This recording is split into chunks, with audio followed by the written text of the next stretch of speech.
Video like जरूर कर लीजिए और ऐसे वीडियो लगातार फ्री में पाने के लिए चैनल को तुरंत सब्सक्राइब कर लीजिए और बेल आइकन को जरूर टैप कर लीजिए ताकि आगे भी सारे वीडियो आपको मिलते रहे। यूट्यूब में फॉलो करते हैं तो प्लीज ये वाला फ्री टेलीग्राम चैनल जरूर ज्वाइन कर लीजिएगा। सारे नोटिफिकेशन सारे अपडेट यहीं पे आते हैं, ध्यान रखिए। नमस्कार साथियों, स्वागत है आपका ऑनलाइन एग्जाम प्रिपरेशन पर which is the part of study for civil services. दोस्तों UP triple S C PT का एग्जाम 15-16 अक्टूबर को है और एडमिट कार्ड आपके आ चुके हैं। 1 अक्टूबर से आपके एडमिट कार्ड डाउनलोड होना शुरू हो चुके थे, तो आप सबने अब तक देख लिया होगा। अगर नहीं देखा है तो डाउनलोड कर लीजिए अपना एडमिट कार्ड और देख लीजिए आपका एग्ज़ाम किस डेट में है, क्योंकि एग्ज़ाम 2 दिन है, 2 शिफ्ट में है। तो आप देख लीजिए आपका एग्ज़ाम किस दिन है, कहाँ पर है, किस सिटी में है और किस शिफ्ट में है।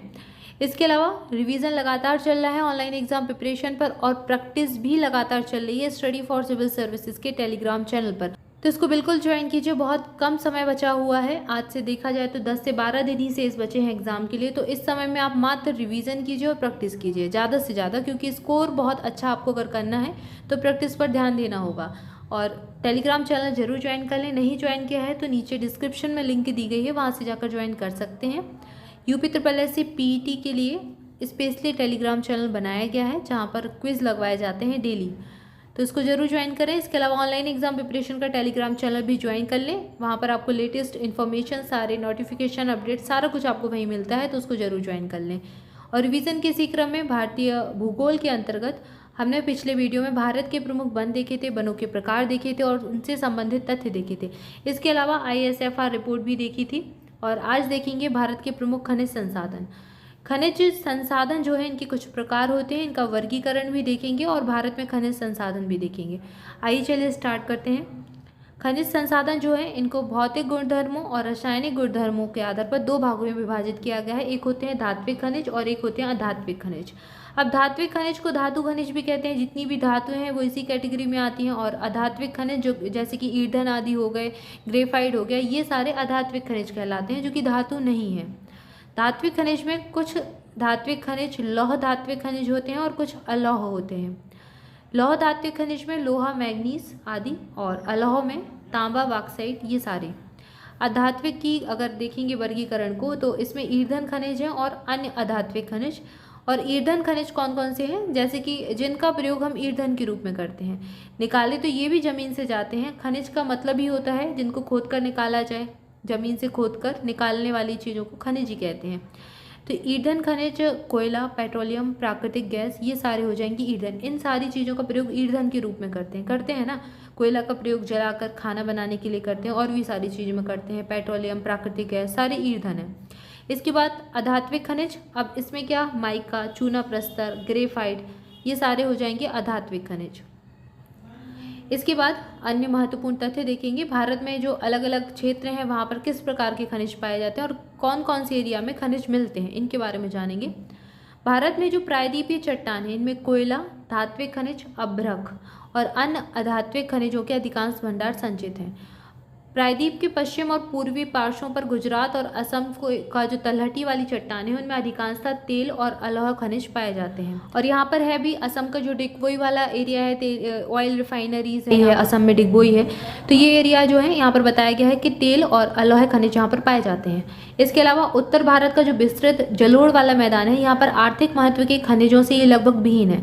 यहाँ पर जो खनिज मिलते हैं उनका ज़्यादा आर्थिक महत्व नहीं है। जो ऊपर का जो जलोढ़ वाला एरिया है, जलोढ़ मैदानी भाग है, वहाँ से जो खनिज तो मिलते हैं लेकिन उनका आर्थिक महत्व नहीं है, ये बताया है। और ये जो विभिन्नताएं हैं खनिजों की रचना में, अंतर्ग्रस्त भूगर्भिक संरचना, प्रक्रियाएं और समय के कारण हुई हैं। समय समय पर परिवर्तन होते रहते हैं पृथ्वी में। जो पृथ्वी का धरातल है वहाँ पर बहुत समय में परिवर्तन हो जाते हैं और ये परिवर्तन के कारण ही खनिजों का निर्माण होता है। खनिज 1 या 2 वर्ष में नहीं बनते, ये इनको बनने में लाखों करोड़ों वर्ष लगते हैं और इन्हीं परिवर्तन के कारण ये बनते हैं। तो यहाँ पर यही स्पष्ट किया गया है।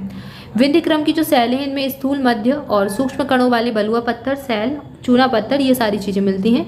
और जहाँ पर निचली विंध्य शैलें चूनेदार, मृणमय और सागरी हैं, वहीं ऊपरी विंध्य शैलें नदी और ज्वारनदमुखी हैं। यहाँ पर विंध्य शैल के बारे में बताया गया है। चूना पत्थर सीमेंट उद्योग का आधार है। सीमेंट उद्योग चूना पत्थर पर ही आधारित है, चूने से ही सीमेंट बनता है। भारत में सबसे महत्वपूर्ण धात्विक खनिज युक्त जो शैल तंत्र है वो है धारवाड़ तंत्र। धारवाड़ तंत्र से सबसे ज़्यादा धात्विक खनिज मिलते हैं। ये शिलाएं अत्यधिक धात्विक हैं जिनमें सोना, लोहा, मैग्नीज, अभ्रक, कोबाल्ट, क्रोमियम, तांबा, टंगस्टन, सीसा, ये सारे खनिज प्राप्त होते हैं और ये सब धारवाड़ तंत्र की जो शैल है वहीं से प्राप्त होते हैं। धारवाड़ तंत्र को भारत में धात्विक खनिज का हृदय स्थल या फिर स्टोर हाउस कहते हैं। अब हृदय स्थल या स्टोर हाउस इसलिए कहते हैं क्योंकि इतने सारे खनिज मिल रहे हैं, सारी चीज़ें यहीं से मिल जा रही हैं, इसलिए कहते हैं। इसके अलावा छोटा नागपुर का पठार है, आगे पढ़ेंगे इसके बारे में, इसको भी भारत का खनिज का हृदय स्थल कहते हैं या फिर स्टोर हाउस। भारत में दक्षिण पूर्व में उत्तर पूर्व पठारी पट्टी में खनिज प्राप्त होते हैं। अब दक्षिण पूर्व का ये भारत का निचला हिस्सा है, दक्षिण पूर्व वाला ये है दक्षिण का एरिया, और दक्षिण से पूर्व, और यहाँ से जाएंगे इस दिशा में उत्तर पूर्व, यहाँ पर अरुणाचल प्रदेश असम वाला एरिया ये उत्तर पूर्व है। तो इस वाला ये जो एरिया है ना, यहाँ पर खनिज अधिकांशता पाए जाते हैं, खनिजों के भंडार से ये युक्त क्षेत्र है। क्यों? क्योंकि यहीं पर छोटा नागपुर का पठार है, यहीं पर दंडकारण्य का क्षेत्र है, यहीं पर उड़ीसा वाला एरिया है। तो ये सारे जो क्षेत्र हैं यहाँ पर अधिकांशतः खनिज प्राप्त होते हैं, यहाँ पर यही बात कही गई है। भारत में दक्षिण पूर्व में उत्तर पूर्व पठारी पट्टी में खनिज संसाधनों के सबसे बड़े भंडार पाए जाते हैं। छोटा नागपुर का पठार, दंडकारण्य का पठार और उड़ीसा का पठार इसी क्षेत्र में है। प्रायद्वीपीय क्षेत्र खनिज संसाधनों के सबसे बड़े भंडार हैं। छोटा नागपुर पठार को भारत का खनिज हृदय स्टोर या फिर हृदय स्थल भी कहते हैं, स्टोर हाउस कहा जाता है।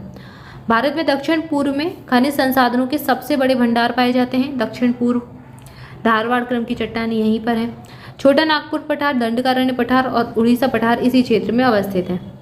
दंडकारण्य का जो लगभग एरिया है वर्ग किलोमीटर में, ये कितना है?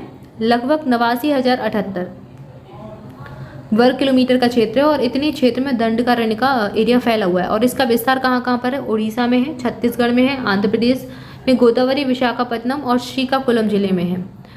उड़ीसा के कौन कौन से जिले? कारायुट और कालाहांडी जिला, कालाहांडी। छत्तीसगढ़ का बस्तर जिला, आंध्र प्रदेश का पूर्व में गोदावरी और विशाखापट्टनम आंध्र प्रदेश में ही हो जाएगा, और श्रीकाकुलम ये भी आंध्र प्रदेश में ही है। यहाँ तक इन राज्यों में विस्तार है। अब राज्यों को एक बार थोड़ा सा अच्छे से देख लें, कौन कौन से राज्य हैं? उड़ीसा है, छत्तीसगढ़ है और आंध्र प्रदेश है। 3 राज्यों में फैला है और इनके भी अलग अलग क्षेत्र में। तो ये विस्तार किसका है? दंडकारण्य क्षेत्र का है। इसके बाद अगला जो तथ्य देखेंगे, जमशेदपुर को खनिज संपदा में समृद्ध होने के कारण भारत के स्टील शहर या फिर पिट्सबर्ग का संज्ञा दी गई है। जमशेदपुर को भारत का स्टील शहर कहते हैं और यहाँ पर स्टील कारखाने की स्थापना भी की गई थी। इसको भारत का पिट्सबर्ग भी कहा जाता है। तो यहाँ पर ये बताया गया है भारत के जो खनिज संसाधन के क्षेत्र हैं जहाँ से खनिज मिलते हैं, उन क्षेत्रों की विशेषताओं के बारे में बताया गया है। ये हमने जाना यहाँ तक, और खनिजों के प्रकार देखे। इसके आगे खनिजों का वर्गीकरण देखेंगे अगले वीडियो में। तब तक के लिए आप सभी चैनल के साथ जुड़े रहें, चैनल को सब्सक्राइब कर लें, वीडियो को लाइक कर लें, दोस्तों के साथ भी खूब सारा शेयर करें। और दोस्तों प्रैक्टिस के लिए टेलीग्राम चैनल जरूर ज्वाइन कर लें, लिंक आपको डिस्क्रिप्शन में मिल जाएगी। वहाँ पर डेली प्रैक्टिस क्विज लगवाए जा रहे हैं, तो उसका लाभ लें। इसके अलावा ऑनलाइन एग्जाम प्रिपरेशन का टेलीग्राम चैनल भी ज्वाइन करना है आपको, और उसकी लिंक भी आपको डिस्क्रिप्शन में मिल जाएगी। और अगर आप हमारे कोई पेड बैचेस ज्वाइन करना चाहते हैं तो दिए गए नंबर्स पर कॉल करके जानकारी ले सकते हैं। डिस्क्रिप्शन में नंबर दिए गए हैं, वहाँ पर कॉल करके, उन नंबर्स पर कॉल करके आप सारी जानकारी, सारी इन्फॉर्मेशन ले सकते हैं। और जुड़े रहें ऑनलाइन एग्जाम प्रिपरेशन के साथ। Thank you for watching this video. Thank you so much.